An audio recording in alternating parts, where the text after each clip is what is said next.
and that's why we can't excuse it, but we have to address it. So what then, having put the context, I think Scotland's a good place to stay. How do we tackle it? Well, there's three clear priorities that we have as the country. One is to tackle a coherent penal policy.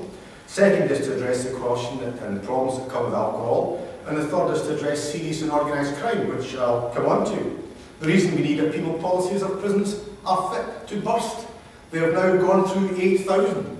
The amount of recorded and reported crime is going down. The amount of people in prison has gone up. We're not filling them up with really dangerous people. We do have to lock people up, and we've seen stories tonight about, and it'll come out in due course, and I constrained on what I say, but you deal in guns and ammunition or anything like that, you're going to the jail. We're not putting up with that. We have our problems with knives in this country, we have to continue ramming home that. But I went to Cornwall Vale Prison, I think it was this day last week, and you get the statistic, 98% of the girls in Cornwall Vale have an addiction problem. 80% of them have some underlying mental health problem, whether it's alcohol masking the mental health problem or so on. In fact, the tragedy is, these girls aren't from the west of Scotland. The majority of folk in Cornwall Vale now come from the Aberdeen area, and it's related to drugs. Many of them are young immigrant Jamaican girls or whatever else who've been brought in on drug trafficking. They were abused and harassed to get in, and then they were threatened and abused to do the drugs and up there. Are these people dangerous people? Can I walk around with freedom? Absolutely. Do some of them have to be in prison? Definitely. Do we have to have Cornwall Vale full to the gunnels? No, we don't. We have to differentiate between the bad and the sad. And I believe every community in Scotland can differentiate between that. Between the bad laddie who commits a serious offence where there is no alternative, or indeed he's a danger to our community and we have to detain him and lock him up. And in some instances, there are some people that will be detained and locked up until the day they go to meet their maker, because we have to protect our communities. But those who have an underlying drug addiction, those who have alcohol problems, it is better for us to treat them in the community. That is in fact what will work, because all the statistics show that actually locking people up for short sentences doesn't solve the problem. It doesn't give community respite care. It's the equivalent of putting wasps in a jar and you shake them up and then they come out and they're worse than ever before. You might have had 2 weeks where the laddie was locked up, but he comes out and he burns with hate. And I can tell you not as a Cabinet Secretary for Justice, but as a defence lawyer in this city, the number of kids I met who went in for some small time crime, knowing how to can a Vauxhall Astra and smoking a wee bit dope, and they come out knowing how to screw every car that there is and known to man, and come out with a heroin addiction. There's something wrong. We have to lock up our serious and dangerous people. Also, we want to make sure that prison can work. When our prisons are full to the gunnels, then you can't address the problem that we have with drug addiction in prisons, because there are drugs in our prison. There shouldn't be. But when you're trying to just keep your eyes and control or curtail, prison officers do a difficult job in difficult circumstances with difficult people. But if all they're trying to do is corral or curtail, they can't do the proper job of rehabilitation and reform, and indeed keeping an eye on the serious and dangerous offenders. So we have to tackle that. That's why we need a coherent penal policy. I understand the Tories are out saying we'll build a prison. We are. We've got 3 new prisons coming through. We've got a new one in Adderall opening in January.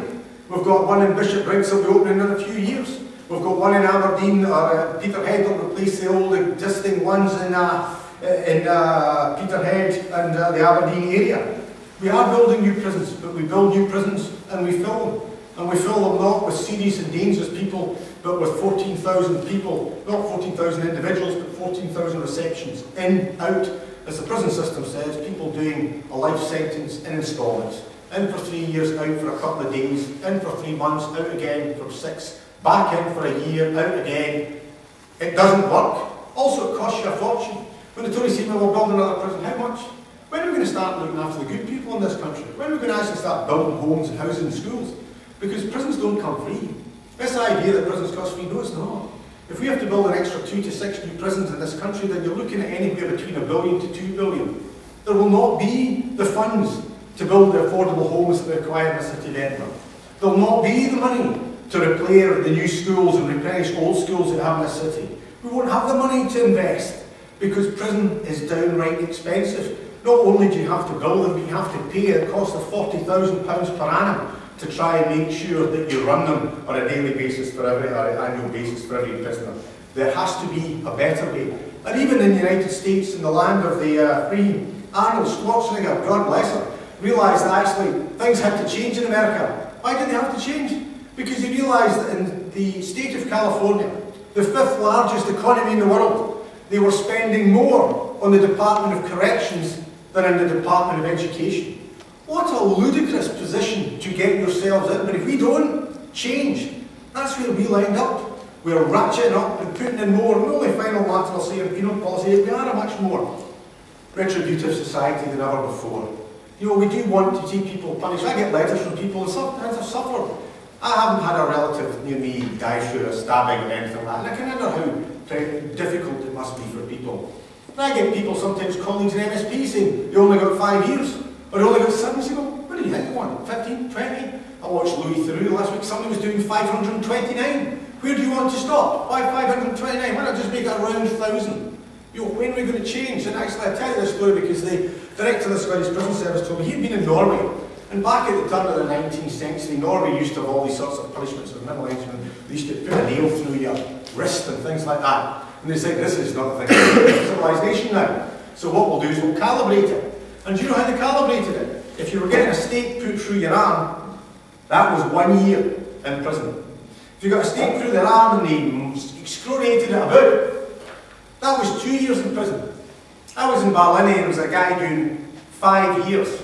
He got £500 for taking drugs somewhere from Liverpool up to Scotland. What a washman. Was the guy a danger? Had he mind or anyone? No. We've got to clamp down on drugs, but think about that it was viewed, you know, by a time when we thought things were a lot more barbaric. You know, the legacy of the Vikings. Sorry? What alternative would you offer then if you want to put the drug traffickers, drug users in? Well, I think drug traffickers have to. We have to clamp down on that. I mean, I think we have to differentiate between those who are. What I'm saying is we're just a much more retributive society. That's what I'm saying there. First of all, people want, you know, they don't want 7 years or 15 years for a culpable homicide. They want 25 or 30. There has to come a time when you say, wait a minute, entering sentencing policy will remain for the judiciary because each case is individual. But there has to be a better way to punish some people. Those who commit serious offences have to go to prison. Is dealing in drugs a serious offence? Yes. I think, though, we have to recognise this argument that you can't get out an early release at some stage is just unacceptable. The problem with early releases has been it's automatic. It's not that there should not be early release. The problem is whether you should live in backburn and shame and you never apologise for anything you've done. You get out at the same time as somebody who says, I'm really, really sorry, and I'll never do it again. So what we have to do is to target our resources on those who commit serious offences. And there are people, I've represented some, who should never, ever, ever get out again. So this idea that, you know, we want to be soft and liberal and Kenny MacAskill's letting his jails all out, no. But I tell you this, if a girl's got a heroin addiction, it's much better to treat the heroin addiction than to lock her up at, you know, 40 grand per annum in, you know, Corton Vale, where, frankly, you know, this is a girl that's probably never harmed anybody. She's more likely to harm herself.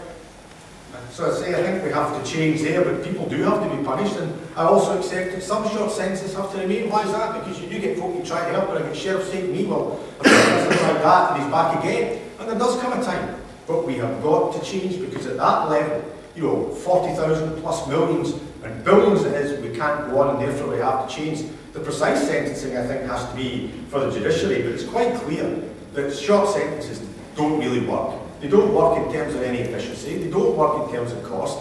The prison service don't want them because they can't do anything in them. This idea, we'll lock them all up, it'll help them. No, it don't. It takes you 8 weeks to book somebody into soft in prison, and then it's 8 weeks to book you out. So the prison service, unless you've got you for a year, don't expect us to teach them literacy, numeracy, dyslexia. Go and look at some of the stats about the number of male prisoners in our prisons who are actually dyslexic. Because they were dyslexic, they then didn't get involved in